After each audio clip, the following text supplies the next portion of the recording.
എല്ലാ കൂട്ടുകാർക്കും നല്ലൊരു ദിവസം ആശംസിച്ചോണ്ട് മാമ്പഴത്തിന്റെ പുതിയ വീഡിയോയിലേക്ക് സ്വാഗതം. നമുക്ക് നേരെ ബാലിന്റെയും ഗോമതിയുടെയും ഇന്നത്തെ നല്ലൊരു വിശേഷം കണ്ടാലോ. അങ്ങനെ ഇന്നത്തെ വിശേഷത്തില് മിഥുന വാഷ്റൂമിൽ കയറിയ സമയത്ത് മിത്ര ഇങ്ങനെ ആലോചിക്കുകയാണ്, എന്തിനാ മിഥുന എപ്പോ പോകുമ്പോഴും ഈ ബാഗുമായിട്ട് പോണേ, അവന്റെ ബാഗ് ഒന്ന് തുറന്നു നോക്കിയാലോ എന്ന് കരുതിയിട്ട് മിത്ര പെട്ടെന്ന് എന്ത് ചെയ്യണം, ആ ബാഗ് ഒന്ന് ഓപ്പൺ ചെയ്ത് നോക്കുവാണ്. അങ്ങനെ തുറന്നു നോക്കിയപ്പോഴാണ് മിത്രയുടെ ആ കാഴ്ച കാണുന്നത്. കാരണം അതിനകത്ത് കുറെ സ്വർണങ്ങളും കുറച്ച് പൈസ ഇരിക്കുന്നു. പെട്ടെന്ന് അതങ്ങ് എടുത്തു. നോക്കിക്കഴിഞ്ഞപ്പോ തന്റെ കല്യാണത്തിന് വേണ്ടിയിട്ട് തന്റെ അച്ഛൻ വാങ്ങി വെച്ച സ്വർണ്ണാഭരണങ്ങള്, അത് കൂടാതെ ബ്യൂട്ടീഷ്യന് കൊടുക്കാനുള്ള 15,000 രൂപ. അപ്പോഴിവൻ ചതിക്കുമായിരുന്നു. താൻ ആ വീട്ടിൽ വെച്ച് തന്നെ വാഷ്റൂമിലേക്ക് പറഞ്ഞു വിട്ടിട്ട് ഇവൻ ആ ബാഗിനകത്തേക്ക് അതെല്ലാം മാറ്റിയിരുന്നു. ചതിയനാണ് ഇവന്. വെറുതെ അല്ല, ആരും അന്നേ തന്നോട് പറഞ്ഞ ഇവനെ വിശ്വസിക്കരുതെന്ന്. എന്നിട്ട് താനൊന്നും കേൾക്കാൻ കൂട്ടാക്കിയില്ല. ഇപ്പൊ തനിക്ക് മനസ്സിലാവുന്നുണ്ട്, ഇത്രയും വലിയ ചതിയനായിരുന്നു ഇവന്. എന്തിനു വേണ്ടി ഇവന് ചതി ചെയ്തേ? അപ്പൊ ശരിക്കും പറഞ്ഞാല് ഇവൻ സ്നേഹം അഭിനയിക്കുമായിരുന്നു ചെയ്തേ.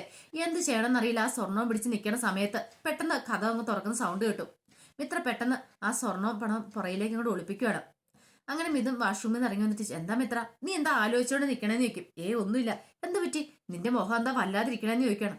പെട്ടെന്ന് മിത്ര ആ പുറയിൽ ഒളിപ്പിച്ചു വെച്ചിരിക്കുന്ന ആ സ്വർണം എടുത്ത് കാണിച്ചിട്ട് ചോദിച്ചു, ഇതെന്താന്ന് ചോദിക്കുകയാണ്. പെട്ടെന്ന് മിഥുനൊന്നും ഞെട്ടി. അത് പിന്നെ മിത്ര, ഞാൻ സത്യം പറ, നീ എന്റെ വീട്ടിൽ നിന്ന് സ്വർണ്ണമെല്ലാം അടിച്ചോണ്ട് വന്നല്ലേ നിൽക്കും. അതെ, ഞാൻ എടുത്തോണ്ട് വന്ന. അത് അടിച്ചോണ്ട് വന്നോന്ന് പറയാൻ പറ്റില്ല. കാരണം നിന്നെ ഞാൻ വിവാഹം കഴിക്കാൻ പോലെ, അപ്പൊ നിനക്ക് കല്യാണത്തിനുള്ള സ്വർണ്ണമല്ലേ ഇത്, പിന്നെ ഞാനും എടുത്തോണ്ട് വന്നു. അതിനകത്ത് എന്താ തെറ്റിരിക്കണെന്ന് ചോദിക്കടാ. എടാ ചതിയാന്ന് പറഞ്ഞാൽ കോളറിന് അങ്ങോട്ട് കയറി പിടിക്കണം. ഈ സമയത്ത് മിത്രന് എന്ത് ചെയ്യണം, ആ സ്വർണ്ണം എല്ലാം കൂടെ കയ്യിൽ നിന്ന് അവളുടെ പിടിച്ചു വാങ്ങിയ ബാഗിനകത്തേക്ക് ആക്കുക. എന്നിട്ട് നീ എന്താ വിചാരിച്ചേ, നിന്നെ ഫ്രീ ആയിട്ട് ഞാൻ കെട്ടിക്കൊണ്ട് പോന്നോ? അതൊക്കെ വെറും നിന്റെ തോന്നല് മാത്രമല്ലേ. മിത്ര പറഞ്ഞു, ദേ ഒരു കാര്യം ഞാൻ പറഞ്ഞേക്കാം മിഥുനെ, ഈ സ്വർണ്ണമല്ല എന്റെ അച്ഛനെ തിരിച്ചു കൊടുക്കണം, ഇത് നമുക്ക് വേണ്ടാന്ന് പറയണം. മിഥുൻ പറഞ്ഞു, നല്ല കഥയായിപ്പോയി.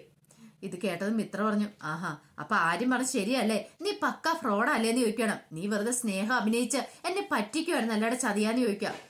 ഈ സമയം മിഥുൻ പറഞ്ഞു, അതേടി അങ്ങനെ തന്നെയായിരുന്നു.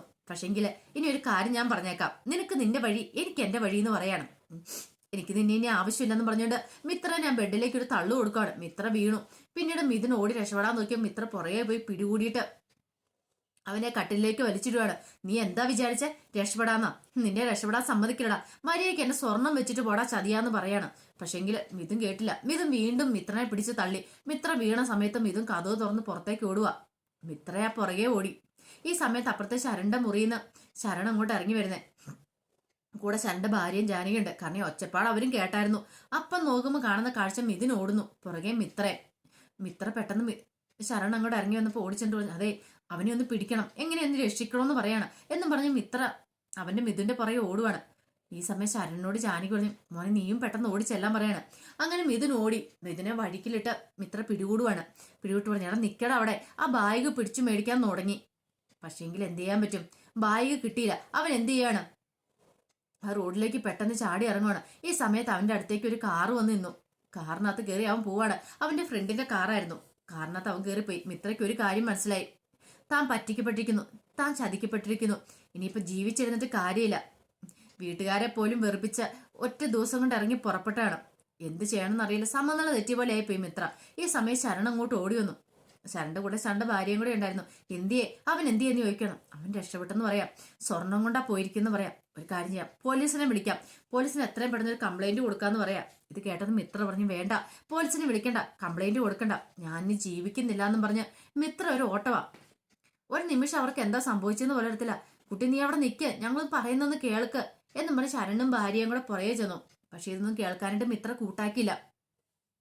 മിത്ര അങ്ങോട്ട് ഓടിപ്പോവാണ്. ഓടി അങ്ങോട്ട് ചെന്നിട്ട് കാണുന്ന ഒരു കുളവാണ്. ആ കുളത്തിന്റെ അവിടെ ചെന്നിട്ട് പറഞ്ഞു, ഗുരുവായൂരപ്പ, എനിക്കിനി ജീവിക്കാനുള്ള അർഹതയില്ല, ദേ ഞാൻ നിന്റെ അടിയിലേക്ക് വരുവാന്ന് പറഞ്ഞിട്ട് ആ കുളത്തിലേക്ക് അങ്ങോട്ട് എടുത്ത് ചാടുവാണ്.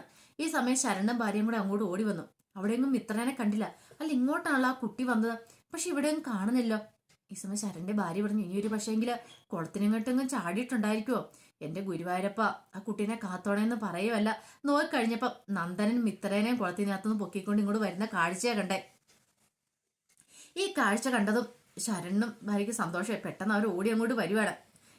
ഈ സമയം അങ്ങോട്ട് നന്ദനം കയറി വന്നിട്ട് മിത്രനെ പതുക്കെ അവിടെ നിർത്തി. എന്നിട്ട് പറഞ്ഞു, ഉണ്ടല്ലേ, കൃത്യസമയത്ത് ഞാൻ വന്നുകൊണ്ട് രക്ഷപ്പെട്ടു. ഞാനിവിടെ ക്ഷേത്രത്തിൽ നിന്ന് കട അടച്ചിട്ട് ഇങ്ങോട്ട് നടന്നു വരുന്ന സമയത്താണ് ഈ കുട്ടി ഇത്ര സ്പീഡിൽ ഇങ്ങോട്ട് വരുന്നുണ്ട്. വന്ന ഉടനെ കുളത്തിനകത്ത് കിടത്തി ആടുന്ന കണ്ടു. അല്ല, ഞാനോർത്ത് ഈ സമയത്ത് കുളത്തിനകത്ത് ആരും കുളിക്കാൻ വരേണ്ട കാര്യമില്ല, എന്തോ പ്രശ്നമുണ്ടല്ലോ എന്നോർത്ത് വന്നപ്പോഴത്തേനും ആ കുട്ടി ചാടി. അതുകൊണ്ട് എനിക്ക് പെട്ടെന്ന് രക്ഷിക്കാൻ പറ്റിയെന്ന് പറയാണ്. അത് കേട്ടതും ശരൺ പറഞ്ഞു, ഒത്തിരി നന്ദിയുണ്ട്, കൃത്യസമയത്താരും നന്ദനം വന്നുകൊണ്ടാ ഇവളുടെ ജീവൻ രക്ഷപ്പെട്ടെന്ന് പറയാം. ബാകുട്ടി വരാൻ പറയണം. വേണ്ട, എനിക്കിനി ജീവിക്കണ്ടെന്ന് പറയണം. ഇത് കേട്ട നന്ദനം മിത്രയോട് പറഞ്ഞു, എന്താ ഇങ്ങനെയൊക്കെ പറയണേ? കുട്ടിക്ക് നല്ല പ്രശ്നങ്ങളൊക്കെയും വിഷമങ്ങളും ഉണ്ടെന്ന് എനിക്കറിയാം, പക്ഷെ ഇപ്പൊ അതിനെക്കുറിച്ചൊന്നും ഞാൻ ചോദിക്കുന്നില്ല. അതെ, ആത്മഹത്യ ഒന്നിനും ഒരു പരിഹാരമല്ല, ആ ഒരു ചിന്ത വേണം. കുട്ടിക്ക് ഒരു ദിവസം തോന്നും മരിക്കാനെടുത്ത നിമിഷം, ആ നിമിഷം ഏറ്റവും ശപിക്കപ്പെട്ട നിമിഷമായിരുന്നു. നല്ല ജീവിതം കുട്ടിക്ക് ഇനിയുണ്ട്, വെറുതെ എന്തിനാ അതിങ്ങനെ കൊണ്ടേ കളഞ്ഞു കുളിക്കണേ? അതുകൊണ്ട് അത്രയും വലിയ കാര്യങ്ങളൊന്നും ചെയ്യാൻ പോകണ്ട.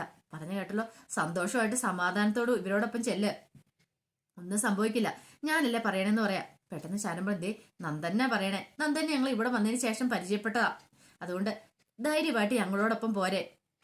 അങ്ങനെ മിത്രേനെ അവരുടെ കൂടെ പറഞ്ഞു വിടുവാണ്. അങ്ങനെ മിത്രേനെ കൂട്ടിക്കൊണ്ട് ഹോട്ടലിലേക്ക് വരുക. ഈ സമയം ജാനകിയമ്മയ്ക്ക് വല്ലാത്ത ടെൻഷൻ, എന്ത് പറ്റി എന്ത് സംഭവിച്ചെന്ന് അറിയില്ല. അങ്ങനെ മിത്രേനെ അവിടെ കൊണ്ടു നിർത്തി. ആ മിത്രയോട് എന്താ മോളെ കാര്യം, ഭർത്താവുമായിട്ട് പിണങ്ങിയോ, എന്താ സംഭവിച്ചേ, എന്താണെങ്കിലും പറ, നമുക്ക് പോലീസിനാണെങ്കിൽ കംപ്ലൈന്റ് കൊടുക്കാന്ന് പറയാം. ഇത് കേട്ടത് മിത്ര പറഞ്ഞു, വേണ്ടമ്മേ, പോലീസിലൊന്നും കംപ്ലൈന്റ് കൊടുക്കണ്ട. അതെന്താ മോളെ അങ്ങനെ പറഞ്ഞേ? അയാൾ എന്റെ ഭർത്താവല്ലെന്ന് പറയണം. ഇത് കേട്ടതും ജാനു, ഭർത്താവല്ലേ, പിന്നെയോ, ഞങ്ങൾ ഒളിച്ചോടി വന്നതാ, കല്യാണം കഴിക്കാൻ വന്നതാ, പക്ഷെ അയാൾ ഒരു ചതിയനായിരുന്നു, അവൻ ചതിച്ചു, എന്റെ വീട്ടിൽ നിന്ന് എന്റെ സ്വർണ്ണങ്ങളൊക്കെ അടിച്ചു മാറ്റിക്കൊണ്ടാ വന്നേ, ആ സ്വർണ്ണമായിട്ട് അവൻ മുങ്ങിന്ന് പറയണം. എന്റെ ഭഗവാനെ, എന്തൊക്കെയാ കേൾക്കുന്നേ? പിന്നീട് ശരണനോട് പറഞ്ഞു, ഞാൻ അപ്പോഴേ പറഞ്ഞു എന്തൊക്കെയോ പ്രശ്നങ്ങളുണ്ടെന്ന് കേട്ടോ, കുട്ടിയുടെ ജീവൻ തിരിച്ചു കിട്ടിയത് തന്നെ ഭാഗ്യം, സ്വർണം പോയാൽ പോട്ടെ, കുഴപ്പമില്ല, നമുക്ക് പിന്നെ പരാതി കൊടുക്കാം. ഒരു കാര്യം ചെയ്യാം, മോളുടെ വീട്ടിലേക്ക് ഞങ്ങൾ വിളിക്കാന്ന് പറയണം. വേണ്ട, വിളിക്കണ്ട. അതെന്താ മോളെ, ഇപ്പൊ വിളിക്കണ്ട, വിളിച്ചാൽ ശരിയാവത്തില്ലെന്ന് പറയണം. മിത്രയ്ക്ക് വല്ലാത്ത ടെൻഷനാ. മിത്രയുടെ ഈ അവസ്ഥ കണ്ടപ്പോൾ തന്നെ അവർക്ക് മനസ്സിലായി, മിത്ര ഒരുമാതിരി സമനില തെറ്റുപോലെ അവസ്ഥയിലാണ് നിൽക്കുന്നത്. കാരണം വീട്ടിൽ നിന്ന് ഇറങ്ങി പോന്നു, സ്നേഹിച്ച പുരുഷൻ ചതിച്ചിട്ട് സ്വർണ്ണമായിട്ട് കടന്നു കളഞ്ഞു, ആകെപ്പാടെ എന്ത് ചെയ്യണമെന്ന് അറിയത്തില്ല, വല്ലാത്തൊരവസ്ഥയില്. ഈ സമയം ജാനകി മിത്രനെ ചേർത്ത് പിടിക്കുക. മോള് വിഷമിക്കണ്ട, എന്തിനും ഏതിനും ഞങ്ങൾ കൂടെയുണ്ട്, ധൈര്യമായിട്ട് ഇരിക്കുക, ഒന്നുകൊണ്ടും വിഷമിക്കണ്ടെന്ന് പറയാം. മോളൊരു കാര്യം ചെയ്യാം, പോയി ഡ്രസ്സൊക്കെ മാറാൻ പറയാണ്. പിന്നീട് പറഞ്ഞു, ശരണിന്റെ ഭാര്യ പറഞ്ഞൊരു കാര്യം ചെയ്യാം, ഞാനും മിത്രം കൂടെ ഇവിടെ കിടന്നോളാം, അമ്മയെ ശരണും അപ്പുറത്ത് മുറി കിടന്നോളാൻ പറയണം. മിത്ര പറഞ്ഞു, വേണ്ട, ഞാൻ തന്നെ ഇവിടെ കിടന്നോളാന്ന് പറയാം. വേണ്ടെന്നേ, ഒരു കുഴപ്പമില്ല, ഞാൻ കൂടെ കിടന്നോളാന്ന് പറഞ്ഞ് മിത്രനെ അവിടെ പിടിച്ച് കിടത്തുവാണ്. ഈ സമയം ഗോമതി ധർമ്മനെ ഫോൺ ചെയ്യുവാണ്. ധർമ്മനെ ഫോൺ ചെയ്തപ്പോ ധർമ്മം കരയുക. എന്താ ധർമ്മ, നീ എന്തിനാ കരയണേ നിൽക്കും? ഒന്നുമില്ല. മിത്രനെ കുറിച്ച് വല്ല വിവരം കിട്ടിയെന്ന് ചോദിക്കും. ഇല്ല ഏട്ടത്തി, ഒരു വിവരം കിട്ടിയില്ല എന്ന് പറയും. അതെ ഏട്ടത്തി, ഒരു കാര്യം ചെയ്യണം, സമയം കിട്ടുവാണെങ്കിൽ അനന്തേട്ടനെ ഒന്ന് ഫോൺ ചെയ്യണമെന്ന് പറയാം. അതെന്താ, എന്ത് പറ്റിയെന്ന് ചോദിക്കണം. അല്ല, ഞാൻ പറഞ്ഞോളൂ, ഒരു പക്ഷേങ്കിൽ ഏട്ടത്തി ഇപ്പൊ ഫോൺ വിളിക്കുവാണെങ്കിൽ ഏട്ടനതൊരു സമാധാനമായിരിക്കും എന്ന് പറയാം. ഞാൻ എന്ത് പറ്റിയടാ, എന്ത് പറ്റി ധർമ്മ, നീ എന്തിനാ കരയണേന്ന് ചോദിക്കാം. അല്ല, അത് പിന്നെ ഏട്ടത്തി, ഞാൻ എന്താ കാര്യം എന്താന്ന് പറ, അനന്തേട്ടൻ എന്ത് പറ്റിയെന്ന് ചോദിക്കാം. അനന്തേട്ടൻ ഒരു അവിവേകം ചെയ്തു, ആത്മഹത്യക്ക് ശ്രമിച്ചെന്ന് പറയണം. ഇത് കേട്ടതും പൊട്ടിക്കരിയാണ് ഗോമതി. ഗോമതിക്ക് എന്ത് ചെയ്യണമെന്ന് അറിയത്തില്ല. പെട്ടെന്ന് അങ്ങോട്ട് ഫോൺ വെച്ചു. ധർമ്മ ഹലോ പറഞ്ഞിട്ട് അങ്ങനെ തല കേൾക്കുന്നുണ്ടായിരുന്നില്ല. ഗോമതി പൊട്ടിക്കരയാണ്. മീനാക്ഷിക്ക് ഒന്നും മനസ്സിലായില്ല. അമ്മ എന്തിനാ കരയണേ, കാര്യം എന്താന്ന് പറ.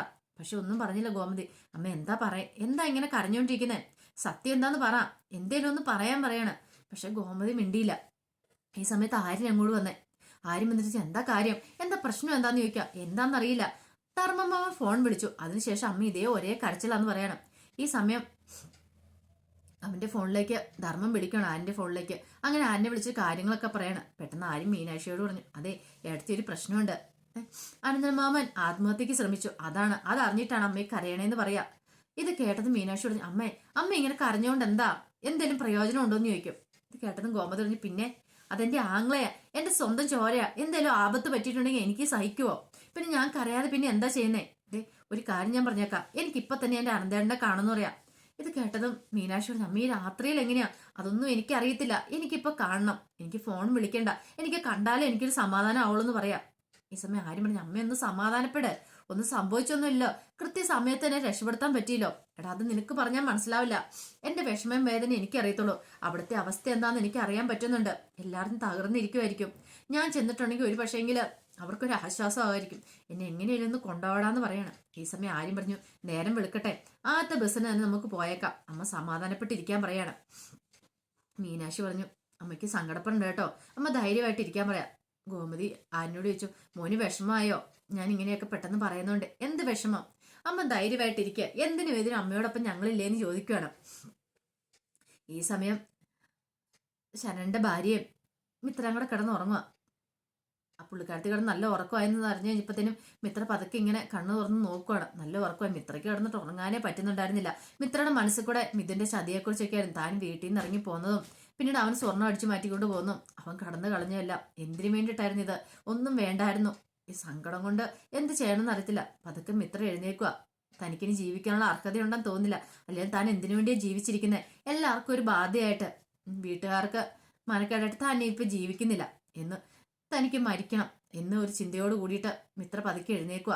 ഇനിയിപ്പൊ തന്നെ രക്ഷിക്കാൻ നന്ദനും വരത്തില്ല. മുമ്പേ ആണെങ്കിൽ നന്ദനം വന്നു, ഇത്തവണ നന്ദനം വരത്തില്ല.